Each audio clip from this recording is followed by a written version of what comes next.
पुर्वजांच्या आत्म्याक सुटका मेळूंक मागणे।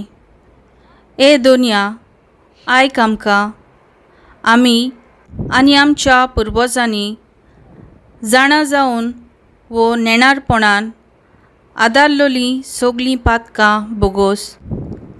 आमच्या पातकांतलें आमकां तारण दिवंक तुवें धाडलोल्या एकल्याच तुज्या पुता जेजू क्रिस्ताक आमी वाखाणटाव आनी परगट्टाव।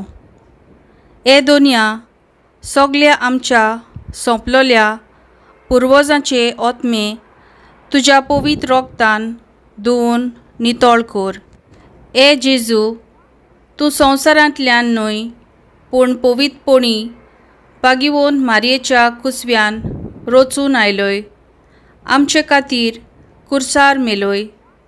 तुज्या जिवितांतल्यान आनी तुज्या विणलेल्या काळजांतल्यान व्हांवलेल्या रोगता उदेशीं तुवें सगळे आमचे गुन्यांव धुवन उडयल्यात म्हूण आमी तुका वाखाणटाव।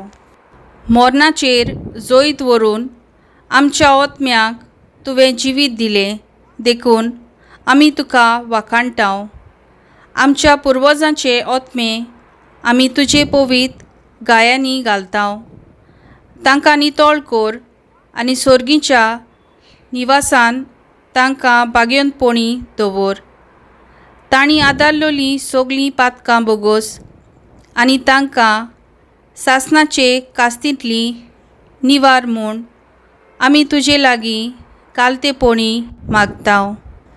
केन्नाच मरोनांत तसले किडेंतले आनी पालोना तसले उज्यांतले तांचे आत्मे सुटकेवंत करून दवर।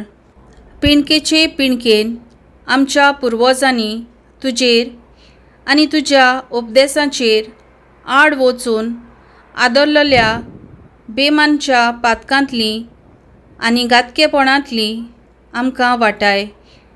तुज्या अमळीक रोगतान आमच्या आनी आमच्या पुर्वजांच्या आत्म्यांक सुटका दी। आमेन।